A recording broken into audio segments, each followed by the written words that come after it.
Well, it's not every day you get a Food Network host, a Food Network star, really, an amazing cook, an author, all on the same podcast within the same person. So, Aarti Sequeira, thanks for jumping on with me. What the hang, dude? That was I know. pithy, and I liked it. I You like like those that? pithy Oh, man. intros. Yeah, I I'm a stayed up all journalist at night. heart. You know what I mean? So, a broadcast journalist, and it's funny because I ended up marrying, an actor Aha. who loves words Oh, and really? loves to take as long as possible to explain his point.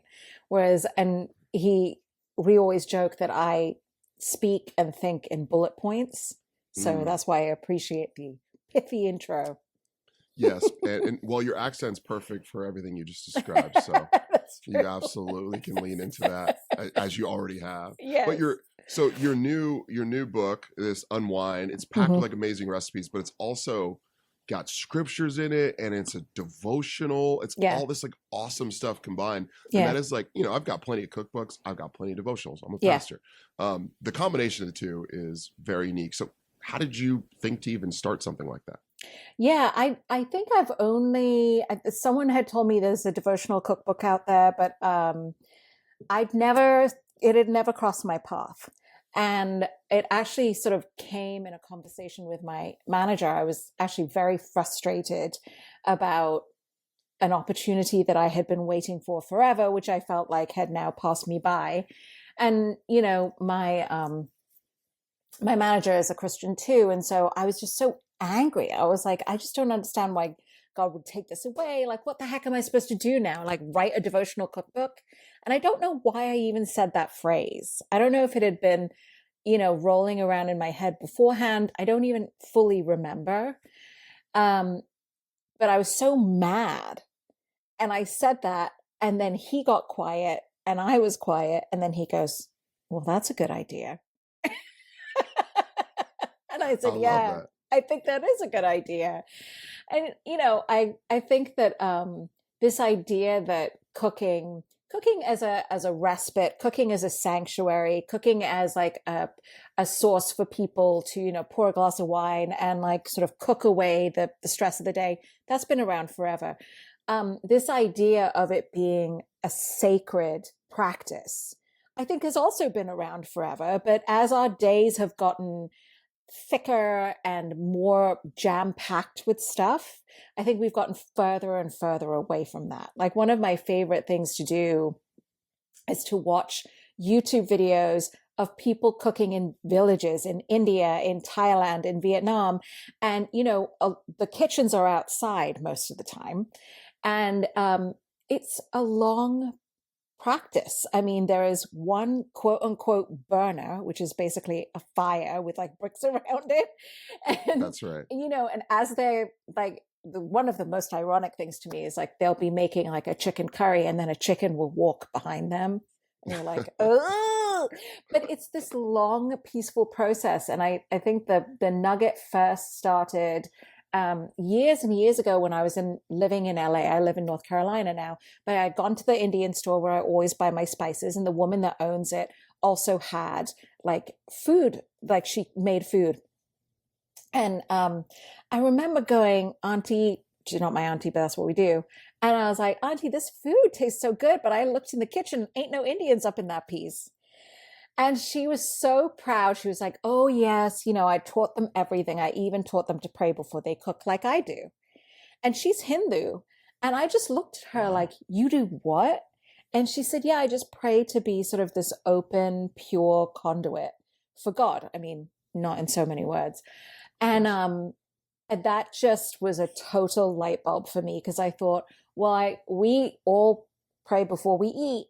But to pray before you cook is actually probably much more useful as the cook, because I know that I'm walking into the kitchen with all kinds of baggage. And that might be the first moment of the day where I might have a little moment to process it. You know what I mean? Especially if I'm Oh not yeah. watching like Housewives or something while I'm cooking. If I could just take a moment and go, okay, this is a transition point, and this is a moment for me to go, Lord, I have all this stuff on my shoulders and I would like to just drop it right here and invite you into the cooking process. So then I'm not bringing all that baggage to the dinner table. Whether That's that good. dinner table is only occupied by yourself or is occupied by the people you love most in the world, or even the people you tolerate, depending on who you live with. That's one of your ministries, right? Is the people at your dinner table. And I don't want to bring all my nonsense into my cooking process and into the dinner table. I want to be clear so I can be there with my kids and be like, how was your day? How can I love you? How can I pray for you? What's going on with you? Because those girls are the most important thing in my life, apart from my husband. So that's kind of where it came from. That's a wonderful origin story. I think it's funny you stumbled upon the name too. You're just like, a devotional cookbook. And like, yeah, exactly. Yeah. That's what we need to do.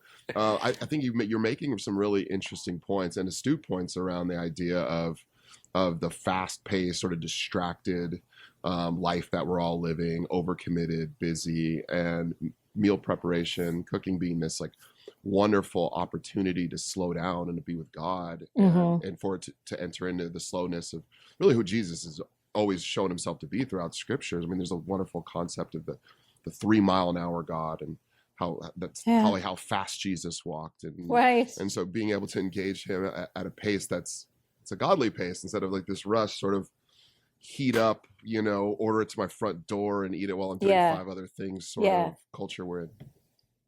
Yeah, well, and That's fun. especially I think in Jewish culture, not that I know Jewish culture as well as, of course, I know Indian culture, but in so many cultures that are still very much in touch with like their ancestry, let's say.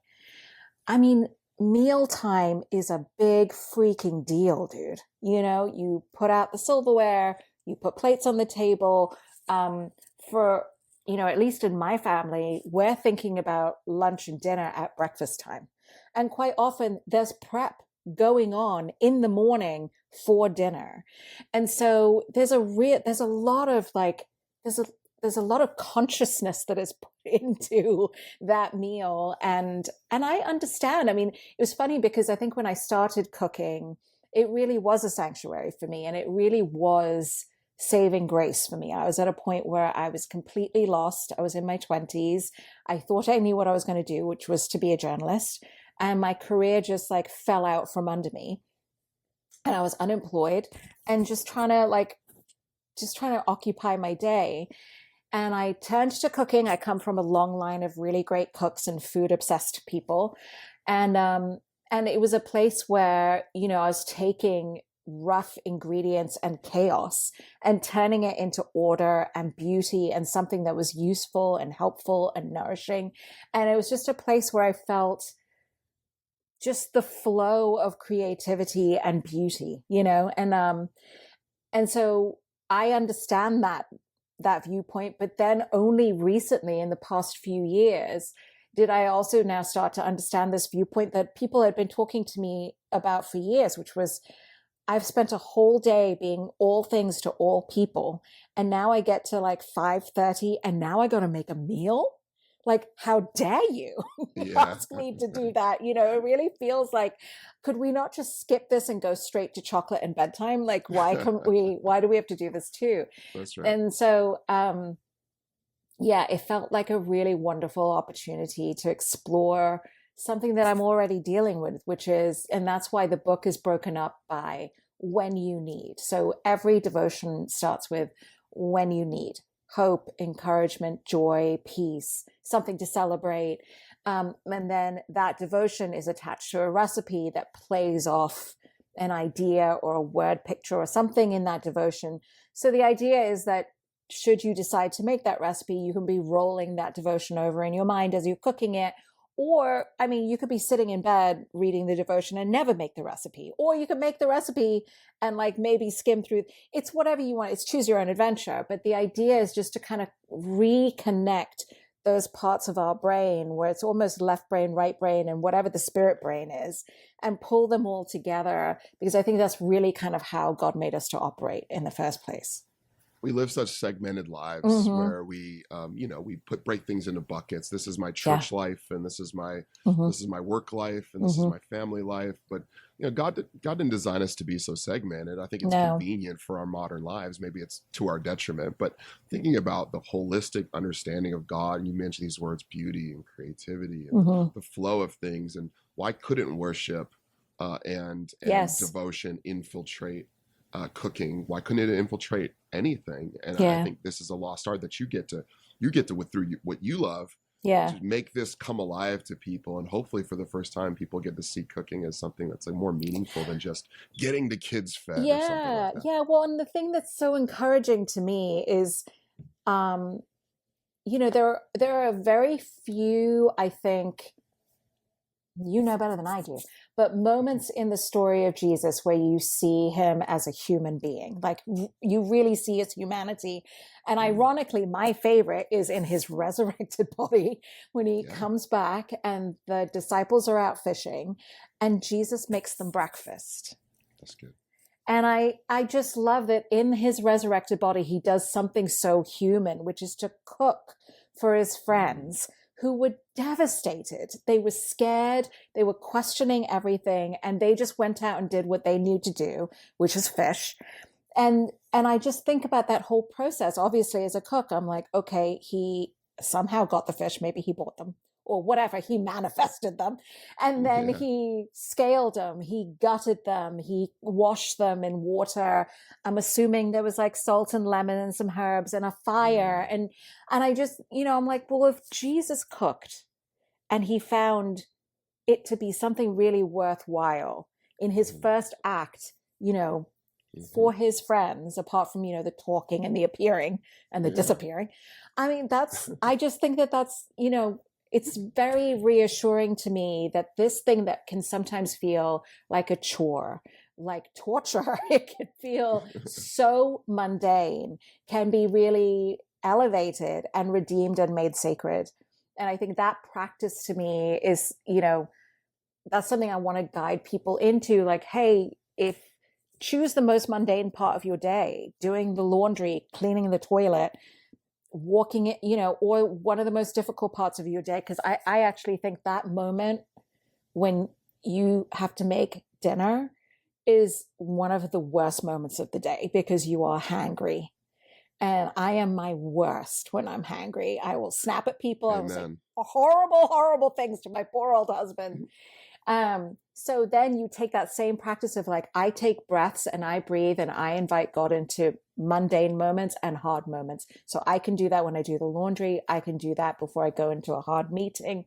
I can do that before a really hard conversation with a friend. I mean, it just builds that muscle, I think, and builds it as a practice, that for me has been really elemental and sort of revolutionary. That's beautiful. And yeah, Jesus taking time in John 21 after he is resurrected to prepare a meal is a really stark contrast to what we might imagine Jesus should be doing. Like Yeah. he maybe should be, on the mission and, healing the world. And he should be on the go. And yet here he is slowing down and Yeah.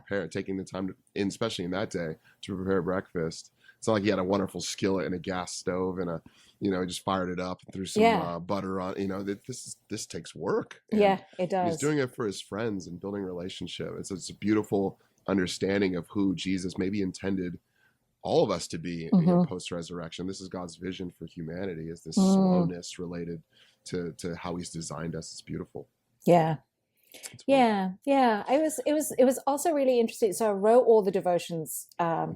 And then as the deadline closed, I had my husband help me with a couple because Nice. your girl was a bit of a procrastinator. Sure. Um, but it was actually kind of after a while, we both were getting a little frustrated because we were like, how do we find a new way to answer this? Because every one of the devotions was when you need, right?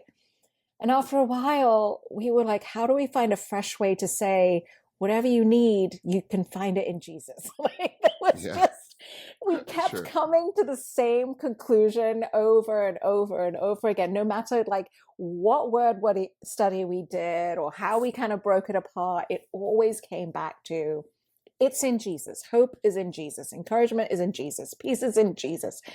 And in a way, I suppose, you know, if you don't read all 50 devotions, although I encourage you to, Yes. um, that is, I suppose, what I walked away from is like, whatever it is that I need, it's in Jesus. He has it all in him. And I, if I live and breathe and have my being in him, and, who was it that said like, God before me, God behind me, to my left, to my right. I think it was St. Patrick, wasn't it? Like above me, That's below me.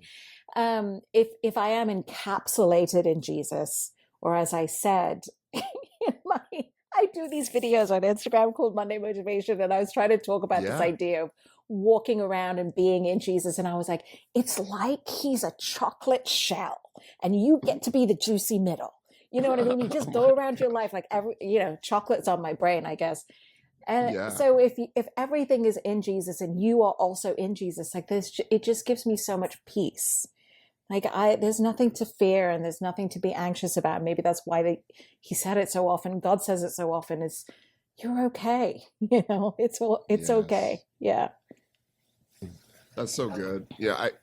Switching gears a little bit. I can't help but as I hear you talk and the way you describe, your desire, your heart for what you do. I played in the NFL, so I played professional football for a few years, and I got a tiny bit of this, but I basically played a child's game, and they paid me for it. It's like pretty silly when you think about it. But you get to cook, and it's an amazing privilege. What do you make of the sort of fame you've garnered over the years, and being sort of well known for what you love is a special privilege. Like, what do you make of that? Um. Oh gosh, I wish that I do see it as a privilege. I definitely do, and I see it as a blessing. I definitely struggle with, and I hate because it's so trite now, but I definitely struggle with imposter syndrome because I'm mostly self-taught. I learned from my mom. I learned from watching Food Network and PBS and Jamie Oliver. I, I staged, which is you work for free at a, Hmm. at a restaurant That's for a right. little while. And so I learned from, my chef, and she was incredible. Um, but I'm on a panel alongside chefs who have studied and worked under masters and have worked for years on their craft. And so sometimes I do wonder, like, what I don't actually understand why I'm here, you guys. Just in case you're wondering, I'm wondering too. So I do definitely struggle with that. And I think I've just sort of come to the conclusion that Jesus wants me there. What am I gonna, Yeah. you can't argue with Jesus, honestly. I mean, you could try. I think he welcomes it, honestly. Yeah. He was Jewish. But I think I just it's funny, I was just watching a video today about like, finding your why. And I don't know what it is, but there is something about this idea of making the unfamiliar familiar and the scary a little more palatable, especially because Mm, I was working with Indian food. And especially when I started, which was 12, 15 years ago, Indian food felt very scary to a lot of people. And so, that was sort of my mission in general, was to take things that feel really far away and bring them closer because, to explain my accent to anyone listening, I yeah. grew up in Dubai. I was born in India, but I grew up in Dubai. And when I was in Dubai, I went to a British school. Hmm. And so I've always felt like on the outside looking in, like never Indian enough for India, not Arab enough Mm, for the UAE, not British enough for my friends. hmm. I'm also I'm a Christian now, but I grew up Catholic Hmm. in a country that is Yeah. majority, in India is majority Muslim and Hindu. So again, it's Hmm. just, I've always felt like I was on the outside. And food was always the way that I was able to understand people, have them understand me, connect, because everybody eats. So I think that having that mentality about food and it being, um, not just a head knowledge thing for me, like it really being a place of deep passion and connection and um, necessity beyond nutrition. Yes. I think that that's sort of what I bring to the table when I taste things and share things and ask people about food is I really believe that, I mean, if Jesus used food to connect with people and God uses food as a metaphor probably more than any other in the Bible, then there's something about food that truly is in every sense of the word magical and sacred. Yes. Oh yeah, yeah. Well, yeah. You have a unique value proposition. I mean, it's fun to see. I'm glad you explained the cultural melting pot of who you Hmm. are, and I have that on a much smaller scale. But it's this wonderful creation that God's made you, and you're exactly where you need to be. The exact person that God designed you to be for the moment you're in now. That's a Yeah. wonderful reassurance. Wait, what's your melting Um, pot? well, I grew up in the Bay Area. Hmm. My father's black. Hmm. My grandfather on my mom's side's from Portugal, and I swim in a lot of different worlds. I grew up generationally impoverished communities in the Bay Area. Though I've got a master's degree, college educated, worked in the tech world, played in the NFL. I've just got all this weird Yeah. intersection. I didn't grow up a Yeah. Christian, and so none of my family's Christian. I'm kind of like this. Wow. I'm in this. I went to college in northern Idaho, which is like basically the middle of nowhere. So like I've Nowhere. just got this like Yeah. really unique, sort of type of person. It's Yeah. like I can kind of fit and swim in a lot of Yeah. different cultures, and yet at the same time feel like I'm not at home in any of them. So it's this. Hmm. I really resonated with kind of how you shared your story. It's Hmm. fascinating to see. Yeah. But I God think, used you. yeah. And I think that that's the thing. It's the very thing that I feel probably the most insecure about is the thing that that's the thing that he's used to elevate. And so Hmm. it's not particular, when Paul talks about that thorn in his side, I'm like, yeah, I kind of feel that, man. Like I will wrestle with God constantly and be like, I just don't know when you're going to take this insecurity away from me. Mm. And that whole, I had just been reading that passage again. And I think Paul had said, well, I see that this thorn in my side is so that I will not boast. There was something Mm. about that thorn in his side that was actually, if God had removed it, it would have been to Paul's detriment. So I'm like, okay, I Hmm. gotta believe that as I struggle with this imposter syndrome, that if I ever conquered it, that it would hurt me or hurt those around me. So Yeah. I don't know. I love that. Well, it's true. I mean, there's a sense in which it keeps, I guess Paul talks about that, from keep me from boasting or keep me from Yeah. being conceited. Mm-hmm. And there is something there. It's this like level of humility that kind of keeps Yeah. us grounded to know, okay, like this is a gift. But at the same time, you have been a huge blessing, especially in the faith space. I mean, there's plenty of great Food Network hosts and awesome people have done amazing things, written great cookbooks. But Yeah. on the faith side, to be able to bring this merging of the two worlds is something that like I'm passionate about from Mm-hmm. the health and wellness perspective, coming from being my athletic background. But Yeah. to see somebody so connected and have such a wonderful, it's whether it's classically trained or not, you have a wealth of knowledge in the way you do things and the way you help people. And I think I want to bring light to that. And God's using wonderful gift that you have to be able to do that. So come on, that's wonderful. So, I think it's interesting though, just talking about like going back to the disconnectedness from our meal sources and Mm-hmm. food, like that's a real thing. Mm-hmm. There is a sense of like, I have a little guilt when I have DoorDash or Uber Sure. Eats or something Yeah. on my porch. I'm like, man, this isn't the way I should be doing this, but I do have to ask you about like takeout, the processed nature of foods, Mm-hmm. and the way we've sort of disassociated from plants and animals. How does cooking sort of help us like reconnect with the food that God has given us, as opposed to this sort of like quick DoorDash style culture we live in? Yeah. I mean, listen, there's a place for it. I will tell you that on a realistic level, I I program one trash night a week. We call it trash Hmm. night specifically. I have a That's 9-year-old and great. an 11-year-old, and usually it's Wednesday nights, so tonight. But we did it last night, and yeah, we do trash food, and we call it trash food I on love that. purpose, so that nobody is under any illusions that this is real food.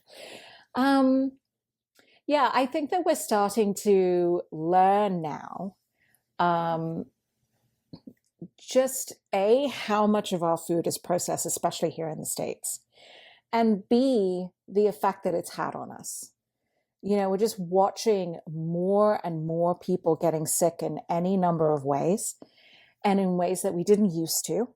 And, it's kind of interesting. We have all this information and yet even more processed, options available to us. But I think that there's a revival, honestly, in terms of the way that we're eating and looking at things that are in our food and trying to even bring one thing back into our cooking or our eating that is like elemental, right? So whether it's, putting fermented foods back into your diet or Yeah. finding, I'm very lucky living in North Carolina. We're surrounded by farms. And so, I have a very reliable source of raw milk if I want it.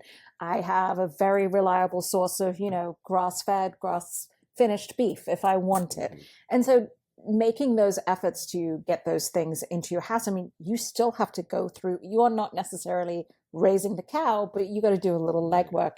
And I think that makes it feel precious, which is, I think, Mhm.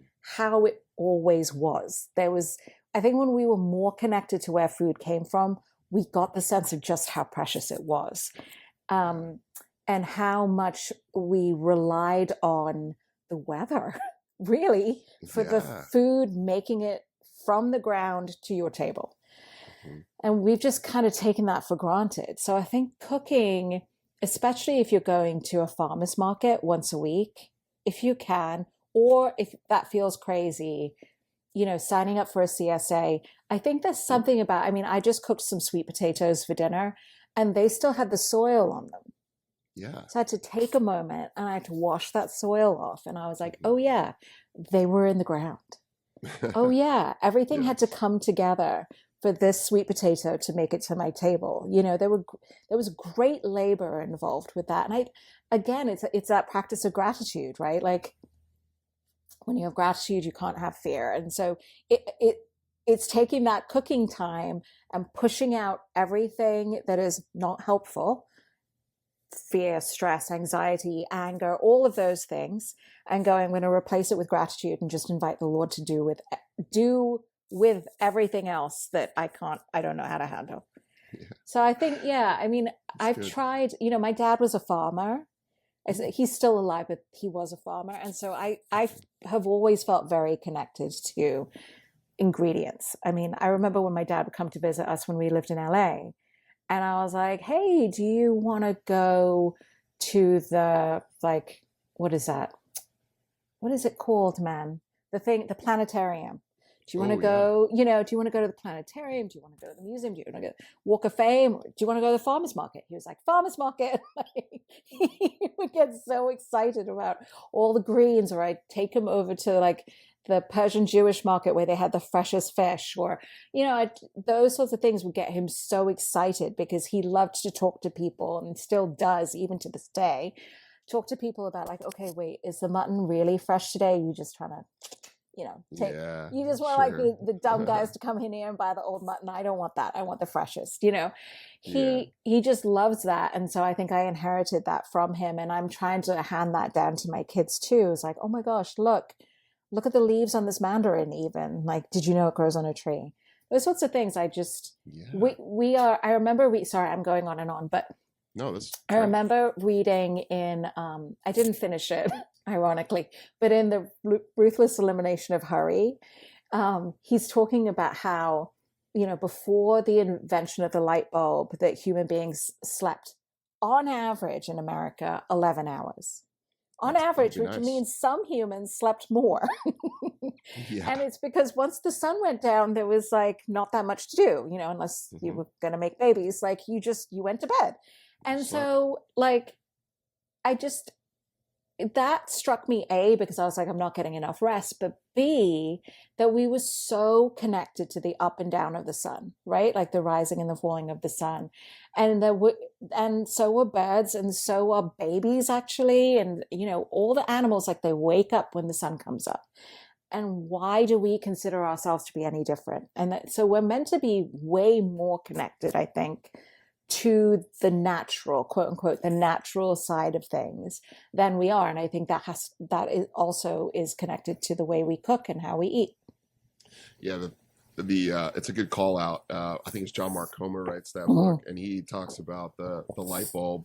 But there's so many issues with human beings and their ability to connect with just the fact that we're human beings and we're dependent beings. Yes. Dependent on what, you might ask? A Christian would say, yes, it's dependent on God, on whom? dependent on Jesus. Yeah, exactly.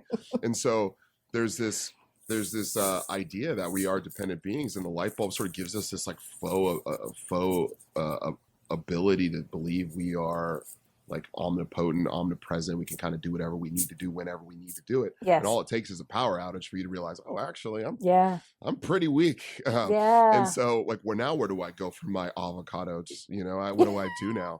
So the fact that I could live in Washington, I live in Seattle area, and I could get an avocado year round, and I could get all different various produce year round, and the fact that I don't even need to have a farmer anywhere near me, I could still have beef or lamb or chicken.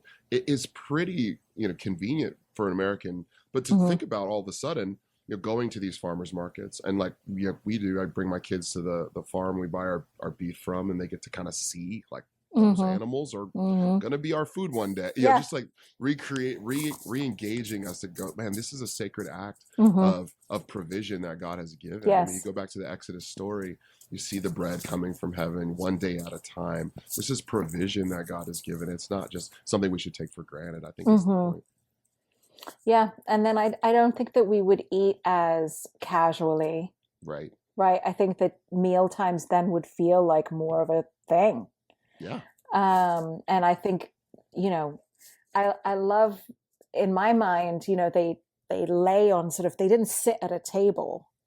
They sort of lay on cushions and ate. And so it's a very sort of luxurious process. I got to go to Peru last year, and in Peru, like we didn't realize this until we got there, but like meals last like 2-3 hours. And you would finish lunch and be stuffed and then go, oh no, we got an hour, and then we have dinner reservations, we gotta go.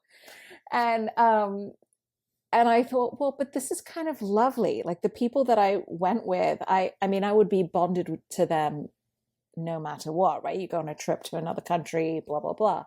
But I think that the fact that we sat and we ate and we talked for so long, for so many hours every day, I mean, I think that really knit families together. And so, yeah, I think that, connecting to our food, and I think, yes, recognizing our vulnerability, and then leads to sort of really not taking mealtime for granted, and then not taking the people around you for granted. It's just like one thing leads to another, and I'd never really connected that before now. Well, I think the people thing, to just kind of continue with that, I mean, that's a really big deal. I mean, meals throughout the Bible, you've got all these different big meals that are really important aspects of what God is trying to do through the story, the narrative, and it's wonderful. But one of the things you can't ignore is the idea that people eat together. And you see that in Acts chapter 2, the body of believers, they break bread together, they had all things in common. But what about community a little bit? How do you think preparing meals leads to better friendships, better relationships? You just talked about this, but how does that actually happen? And why do you find that as an important aspect of meal preparation? So when I lived in LA, it was like the church that I became a Christian at. I remember that there was a lady in her family, and I just thought she was the coolest lady at church. I was like, this is the beautiful family, and I wish I could be friends with them because they dress really cool and their kids are really cool. And then I had heard that they had sort of become friends with another really cool family at church, and they were doing lunches on Sunday. And I was like, oh, if only I could get myself invited to that. And as like my inner, like always on the outside kid, I was like, well, it's never going to happen.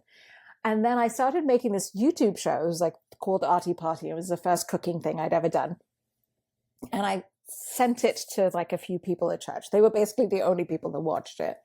And And Nice. one day when I was standing at church, she tapped me on the shoulder and she was like, I really like your cooking videos. And I was like, what? And then we became friends. And then I remember that we got invited to the Sunday lunch. And her and that other friend and I became this like hard and fast trio. And we would meet up for tea and we would just like pray with each other and get each other through some of the hardest things. That's But it wonderful. all started from that Sunday lunch. Because I think it takes the, not so much, it was a vineyard, so it's very like loosey goosey. But, Yeah. I live now here in the South and church is different. Yes, Church is very much different. so. And there is something about the way that you are within those walls. It's subtle, but it shifts when you pull those same people outside of church into your house. Something loosens because it's now they can see your messy living room. They can see the piles of laundry. They can see your chipped plates. They can see all the imperfection, quote unquote, that is real life. And those are the things that you actually probably relate to more than a perfect meal. And so I always try to encourage people, it doesn't have to be a perfect meal. You know what I mean? Like, I remember one of the things that my friend Heidi would make is she would take a can of beans, like Great Northern beans, Yeah. and then she would warm them up on the stove. And then she made this like cilantro garlic sauce and she'd pour it in there and stir it together. And people would lose their minds over it. Like, are you going to make the beans? You know what I mean? Oh It was my the gosh. simplest. She was so good at like making the simplest things. And it really was just about getting together, just having that time together. And our kids would play, or their kids. We didn't have kids at that point, but it's such a great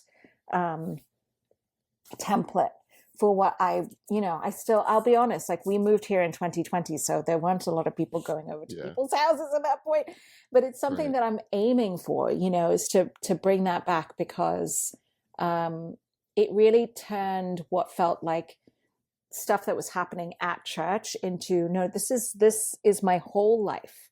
My whole life is what I'm learning on Sunday. You know what I mean? And then I get to practice in the immediate hours after and then take into Monday.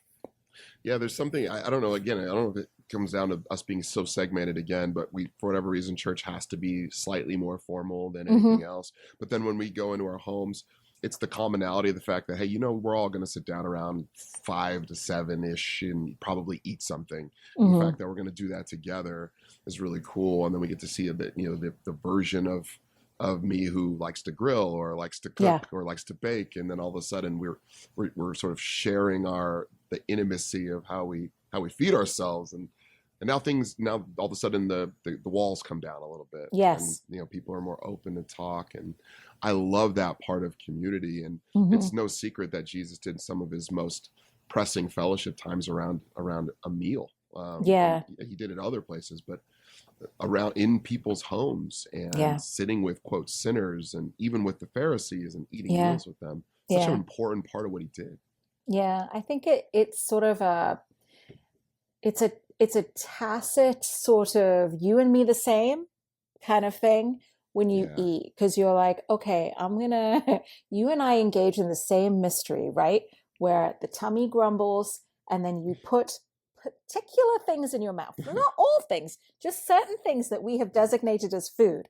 We put them in our mouth. They go into a place that we can't see, and somehow that makes the tummy stop rumbling, right? It's very like caveman-ish. Oh yeah. You and I are the same. We do the same thing, right? And it is, again, it's also this subconscious agreement that we are both vulnerable.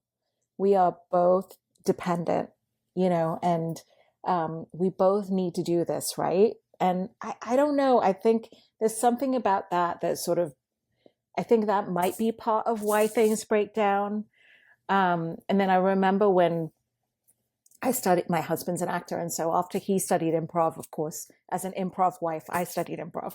And the improv we studied started with actions. So it wasn't like name a place. It was two people would come together and they would shape space, and then they would come up with an action and they would mirror it. And the reason that our teacher, John Teese, rest in peace, said that we should do that is because when your hands are busy, your brain actually has all this space to start being creative and connect. And so maybe there's something about that, that when you're eating and your hands are busy, that you're like, so where did you grow up? You know what I mean? And then you just, it gives you something to do. It's like, you know, being at a party and having something in your hand. Like I remember doing like a month of not having alcohol, and I was like, I need to drink something. I need something in my hand.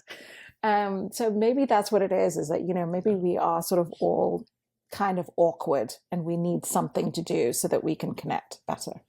So we've talked about a little bit about how, you know, eating, cooking, there's this worship aspect to it. There's this connectedness aspect to it where it, you know, shows us our dependence on God and all these different things. But then there's this other side in the Bible around us doing this for other people as sort of some sort of symbolic act of caring for others. You know, we call it hospitality.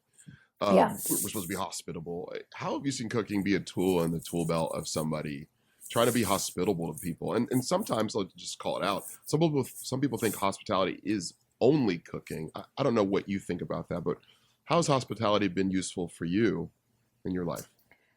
Yeah, I mean, I remember when I started at Vineyard, they had this like class, I think, like what are your spiritual gifts? And I think one of mine was hospitality.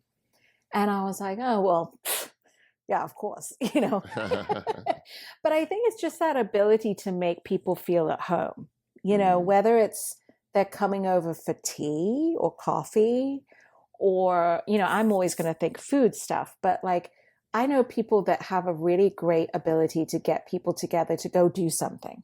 Whether it's go for a walk or go to a show or, you know, I think the hospitality thing is this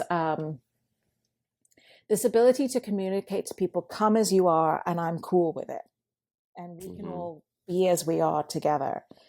I remember one time I had a friend who said, you know, one of the coolest things you ever did was I came over and you asked me if I wanted something to drink.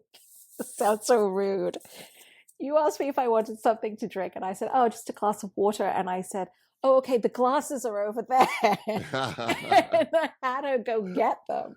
And I said, oh, and she said, no, because you made me feel like I could touch your things, like I could be in your house and it could be my house, you know? That's cool. And whereas I think that sometimes we feel like with hospitality, it's like, can I serve you? Oh no, don't get up. You know what I mean? It does. Whereas I think the idea of like, kick your shoes off, I'll get it for you. But also if you want more, it's over there. I think it inherently makes people feel like they're home. And then if they feel like they're home, they're much more willing to tell you or share with you, or even be willing to hear from you, like the things that we're all struggling with, which is, I think, one of the things about being a minister of the Holy Spirit is like, hey, what's going on? How can I help you? How can I be praying for you? What are you struggling with? Yeah, sometimes when we get this vision of hospitality, at least as I've tried to work on either myself, my own family, or people I've counseled, is this idea that, you know, if I want to be hospitable, I have to be like Martha Stewart. And I have to be like every one of the best Food Network. I've got to be Rachel Ray. I've got all these people. I've got to prepare the best meals. I've got to be able to have the nicest house. And other than that, I can't be hospitable. Yeah. And what you demonstrated, what you just shared, doesn't sound like that. So. I mean, I think I always tell people that, you know, I think with this cookbook, you know, some of the recipes are a little ambitious, but then they're in the ambitious section. Okay. They're in the celebration section. But I always tell people, like, I think one of my most memorable meals with my kids was when I was pregnant with my youngest, like super pregnant. And it was 157 degrees outside in LA in the summer. And we live in an old Spanish building with no AC, right? Which is a lot of buildings in LA. And I said, okay, we're going to find a public pool. We're going to go swimming.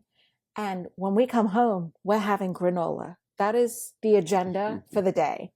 Yeah. And I remember how much we looked forward to that granola. And we just sat there in the middle of all the mess in our swimsuits with our messy hair, just eating granola and just being together and finally feeling cooled off. Love that. And that was like one of the most beautiful, magical moments. So even when it comes to hospitality, you could serve a grilled cheese, man. Like it Yes. actually might be more effective. Yeah. It actually Yeah. might be more effective than being Right. Martha Stewart in that moment. You do whatever makes you feel the most comfortable, I think. That's Um, really good. yeah, because sometimes like I wanted to host Thanksgiving this year, and I ended up the Lord had me fall on my knee real bad, and Oh. I was hobbling around. Oh. So I couldn't do it. But my husband was like, okay, but if we do it, what I want from you is I want you to be present. Like sometimes you get so excited about all the things that you want to cook that by the time people come over, you're not actually able to spend any time with them or talk to them. You're so in your zone. Oh, yeah. And I was like, that's true. It will be a potluck for real, for real, for real. Like I will For do real. a couple things, I didn't get to practice it, but I think that idea of choose something that allows you to be present no matter what it is. Yeah. That's a good word. All right, to end our time together, I want to ask one last thing Mm-hmm. around people listening in that are, you know what, I'm not a cook. I don't cook very often, other than make maybe some eggs in the morning, and but I'm kind of into this. What you're talking about, I do love the idea of connecting with God through cooking, and Mm-hmm. and I do want to maybe even cook for other people. What's some good practical advice for someone who they want to get involved? Where do they start? Um, when I started to cook, I was in my 20s. So that's the first thing I'll say. It's not like I was cooking at my mother's elbow at the age of 5. Like That's good. I would go into the kitchen and she'd be like, go do your homework. So I did know, I mean, I knew how to bake because I was a chubby child and she had taken away all the cookies and stuff. So I was like, I will have them one way or another. So I did know how to bake, and it did help her from time to time. But so it's never too late to learn and become a Food Network star, apparently. Apparently. But, I remember one of the first things I did was, I watched a lot of cooking shows and I decided to make what I wanted to eat. So I remember watching Ina Garten make lasagna and I was like, I freaking love lasagna. So I learned how to cook first by making lasagna. Like pick that thing maybe that one thing that you always get for takeout, and is there a way for you to make some version of it at home? That's Because cool. then you're motivated, right? And you also know what's that taste I'm going for and what's missing, and as you practice it and maybe look at other recipes for it and watch other videos, there's just so much available these days. I think use your passion and your hunger for like a particular dish to guide you as you go about cooking. And That's let really me awesome. tell you this one more thing. Especially at the beginning, but even these days, I make a lot of duds. This idea that like people make fantastic food every day, all the day, that is not my truth. Okay. That's good. I make duds a lot, and there is hot sauce and ketchup and lots of salt and butter for a reason. So don't put that pressure on yourself that everything needs to be like Michelin star, because it isn't in this house for sure. That's great wisdom. Well, it sounds like I'll be making a lot of sushi then, because There you go. that's the thing I'm ordering most Oh, that I I have no love idea sushi. how to Yeah. make. Yeah. Artie, where can people hear more about you, find you online? I am on Instagram embarrassingly too much. So that's probably the best place to find me. And yeah, I'd love you guys to pick up a copy of the cookbook. It's Yep. available on Amazon and everywhere that books are sold. Awesome. All the links for that stuff will be on the show notes, and I'll also include your website on there as well for Thank people you. to check out. You got All it. right. Thank Artie, you. thank you. Thanks for being on. This is fun. Yeah. Yeah. Thank you so much.